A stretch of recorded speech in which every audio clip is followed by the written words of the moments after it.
You guys have been patient waiting for my next chunk of movie reviews, so as a special bonus, we're going to be taking a look at 10, yes, 10 movies, all of varying degrees of quality, from Oscar contenders to already forgotten duds to some blockbusters. Got a lot to go through today, so let's just jump right in. But before we get started, as always, a quick thank you to my patrons over on Patreon. And a special shout out to my newest patron, Spatchadoo. Thank you so much for your support.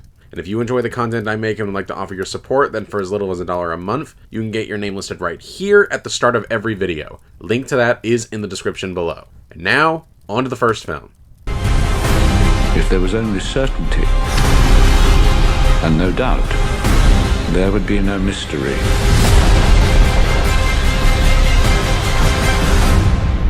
And therefore no need for faith. Conclave is one of the big awards contenders going into the Oscar season, and frankly, it's not hard to see why. It seems like a simple premise. The Pope has died, and a conclave is called to elect the next Pope. But from that simple premise, there's different factions within the Catholic Church, some of them more conservative and some of them more liberal. So there's a battle of ideologies going on with who the next Pope should be. And on top of that, there's a lot of subterfuge where it feels like some of the priests that are up for election are hiding something. And there's this pressure to make sure that the position of arguably the most powerful person on the planet goes to the right man. This has all the makings of a political thriller, only set in Vatican City. Ralph Fiennes plays Lawrence, the man in charge of overseeing the conclave, and this is a brilliant performance. He has to convey this character's doubts about his own faith while having the weight of this incredible responsibility on his shoulders and putting on a brave face for the other priest. It is a fantastic, subtle performance, and probably one of Ralph Fiennes' finest performances of his long career.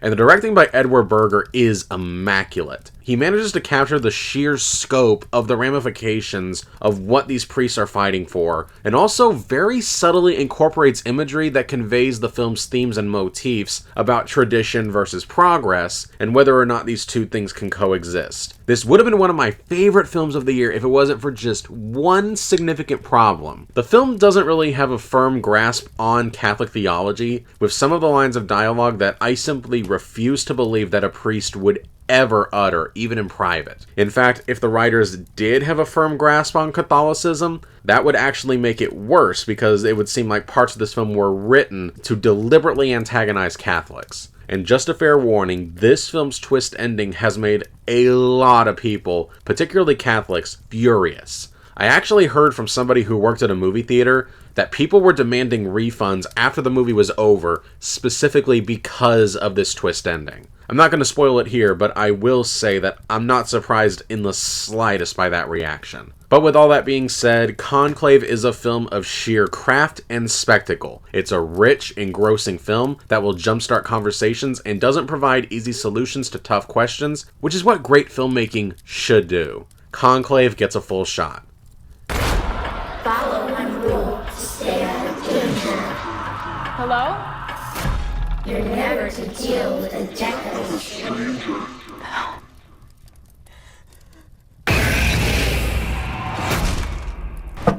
Who's next?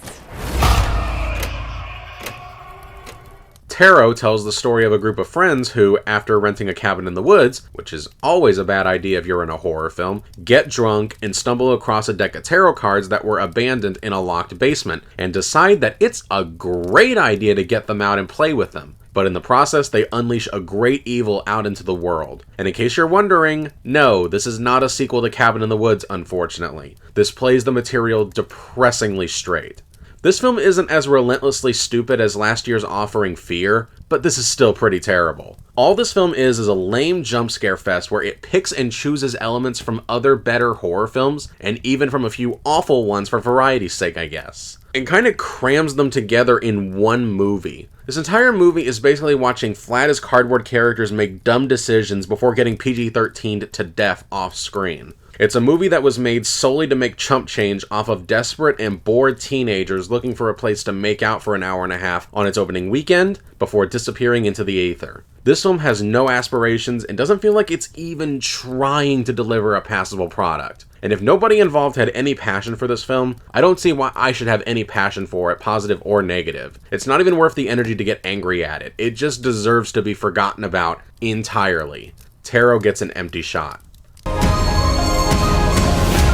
I ask, is there anyone in the audience tonight who owes their life to Nicholas Winton?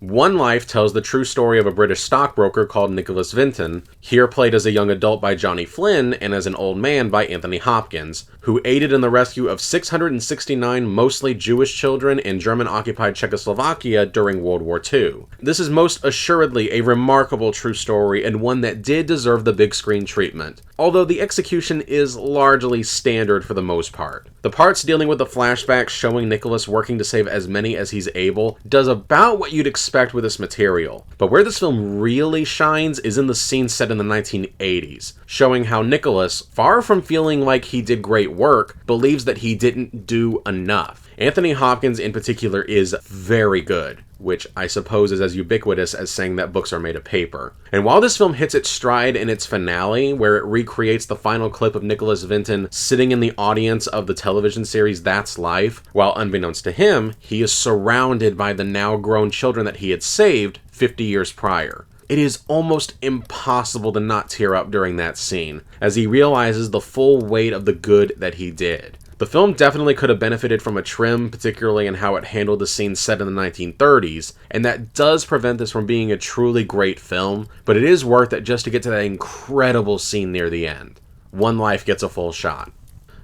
Some people would rather crash than slow down.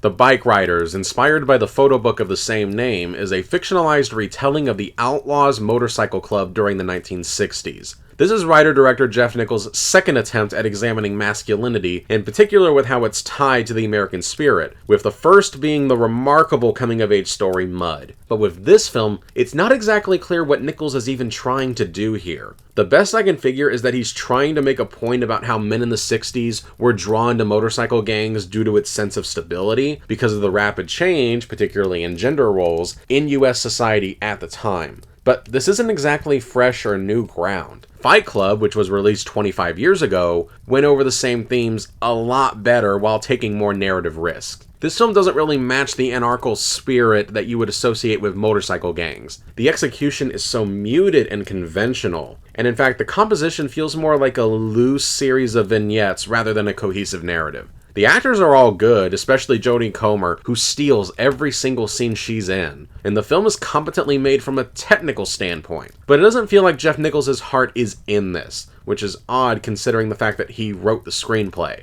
Many scenes feature the character of Danny Lyon, the author of the book this was based on, interviewing several of the characters and asking them on their insight of why they chose to be in motorcycle gangs, as if they themselves are speaking to the audience. And I think these scenes betray where Nichols' heart really is with this material. I think he would have preferred to make a documentary about this topic, but felt that marketing-wise, making this material into a narrative feature made more sense. This is a perfectly adequate, watchable film, so if you're curious about it based on the marketing or even the title, it's worth a peek, but I can't recommend this to people that wouldn't already be interested in this subject matter. The Bikeriders gets a half-empty shot.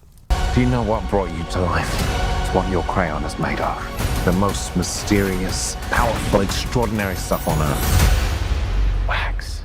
Pure imagination.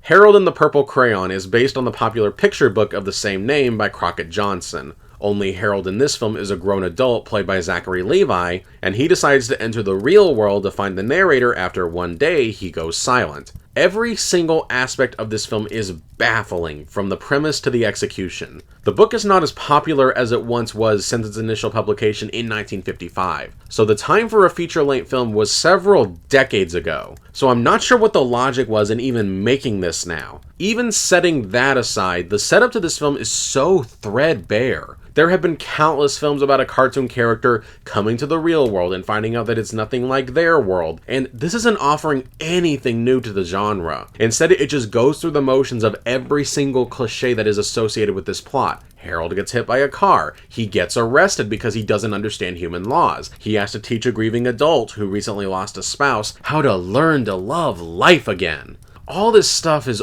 old hat. Even this film's attempt at touching on themes of existentialism and postmodernism was actually done better last year in Barbie, so not even that is an original twist on the formula. This is a derivative and witless experience that is totally lacking in imagination, especially for a film that's supposed to be all about imagination. The jokes and setups are all lazy and obvious, the script is absolutely terrible, with gaping holes of logic that fall apart if you even think about it for longer than 2 seconds. The film looks cheap and artificial, and Zachary Levi feels very miscast in the lead role. Everything about this film screams straight-to-video junk. The kind of movies that inattentive parents or grandparents buy their kids just because the cover looks cute, but instead of residing quietly on video shelves like it should have, they decided to toss this thing into theaters for the whole world to see. And the result, quite frankly, is dismal.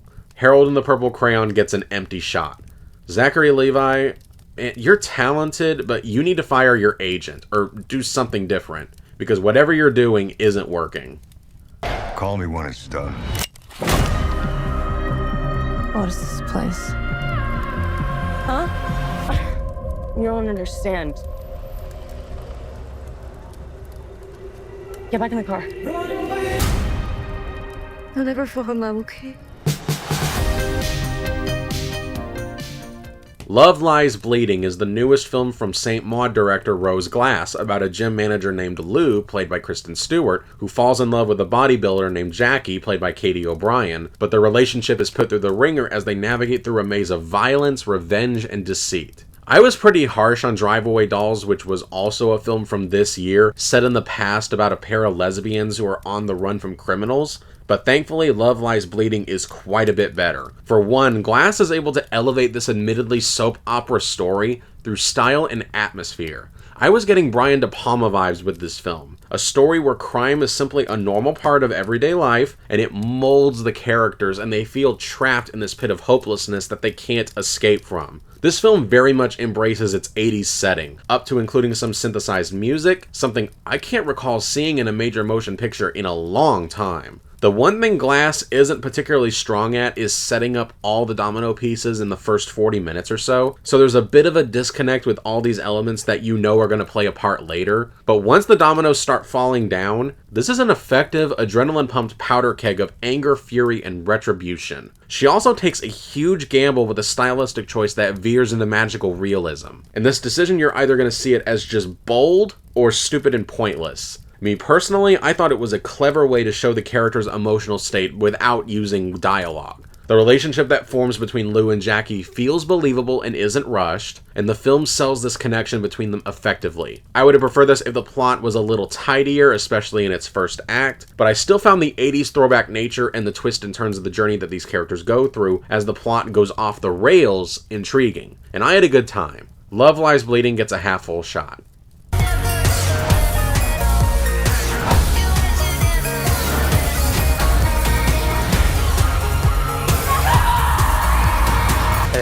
I love you. I know.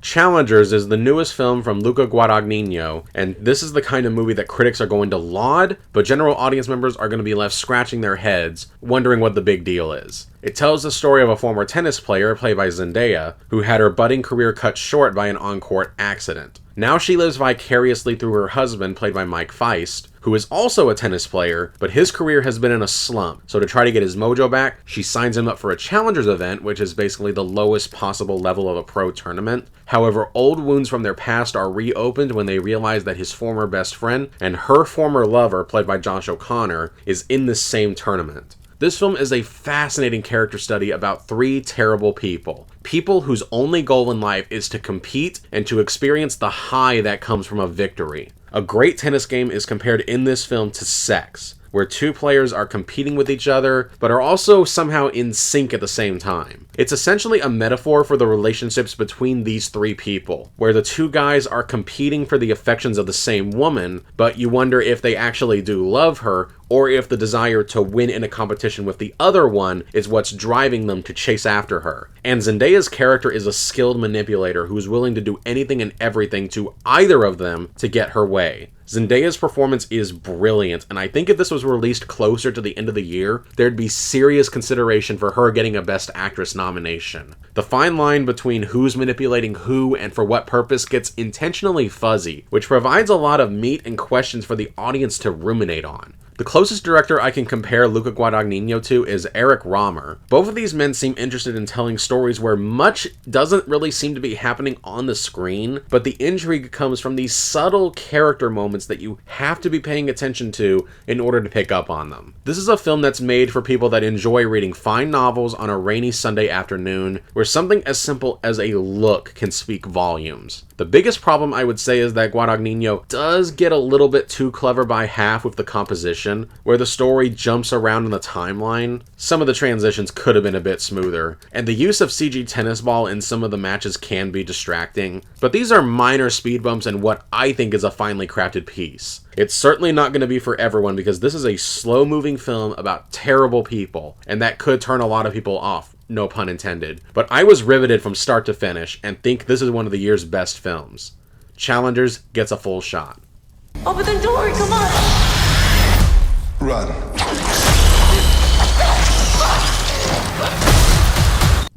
Are you sure you want to do this?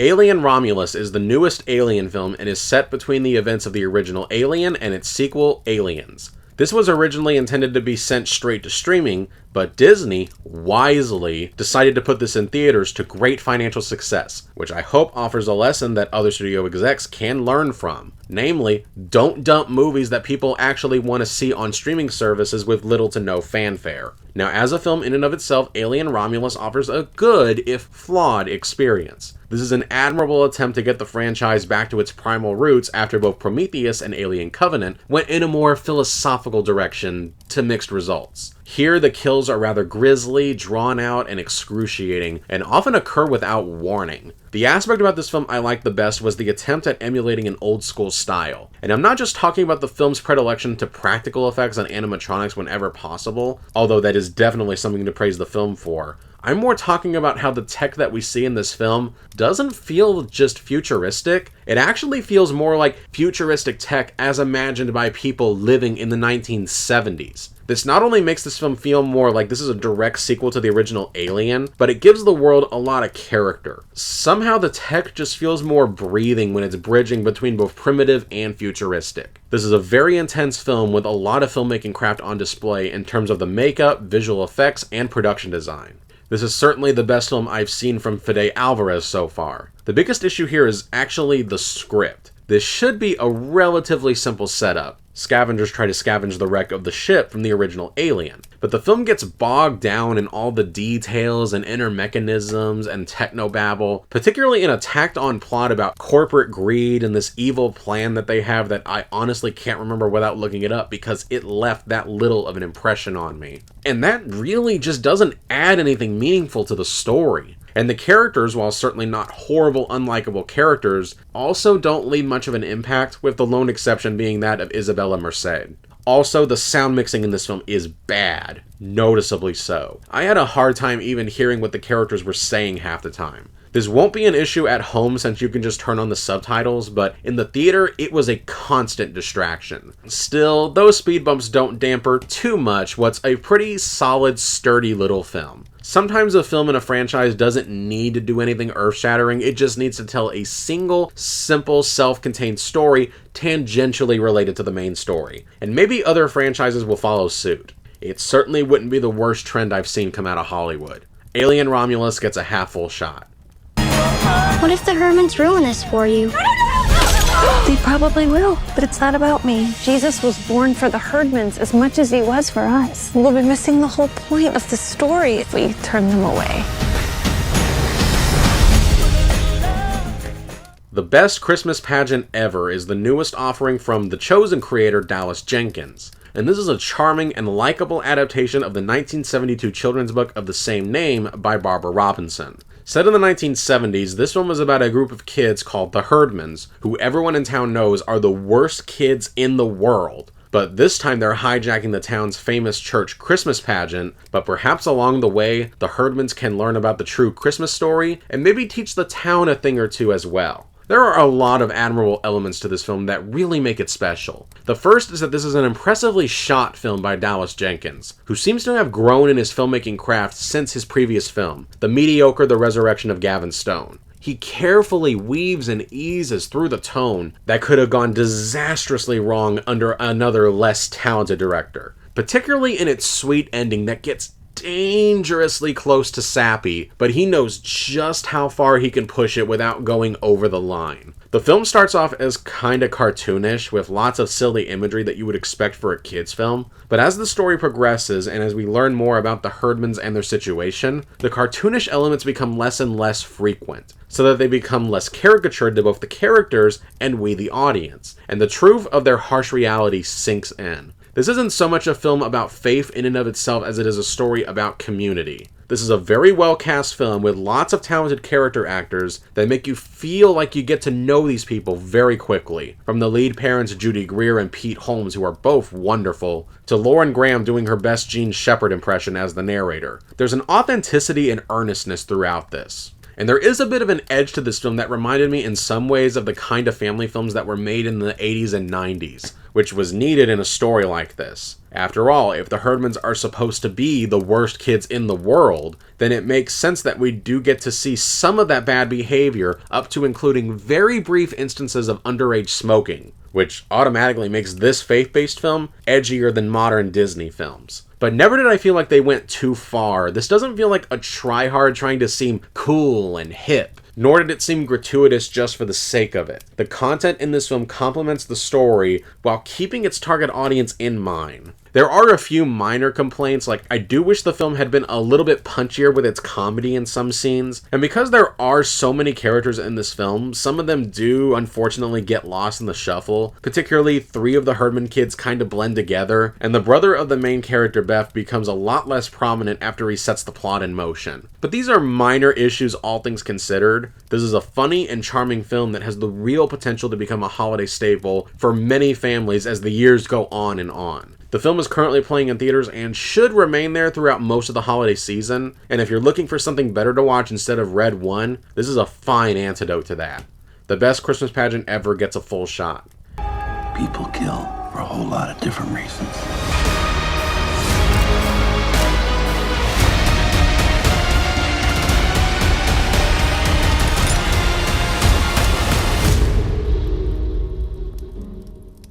And the final film for this video is Sleeping Dogs, a confused and unremarkable noir wannabe that doesn't have a clue what it wants to do. The film stars Russell Crowe as an ex-homicide detective whose memory is starting to fail him, and he's asked to look into an old case of a man on death row who swears that he did not commit the murder that he's about to be executed for. This is a well-directed film by Adam Cooper that has a lot of polish and nails the miserable, chilling tone that it strives for. The big problem with this film is that the script's story is completely unfocused. Every single plot development is belabored well past its breaking point. The characters feel more like meat skins that can talk rather than actual people, and the film doesn't even try to do anything interesting or unique with its setup, going with the perfunctory treatment instead. And even worse is the big reveal at the end that was so obvious that even the most casual of moviegoers will be able to guess it by the end of the first reel. The ending is going for, "Oh wow, that's what was going on," but instead lands with a sputtering, "Oh, okay." Just like the main character, you'll forget about this very shortly after seeing it. Sleeping Dogs gets an empty shot. And I guess that's it for now. Thank you so much for watching.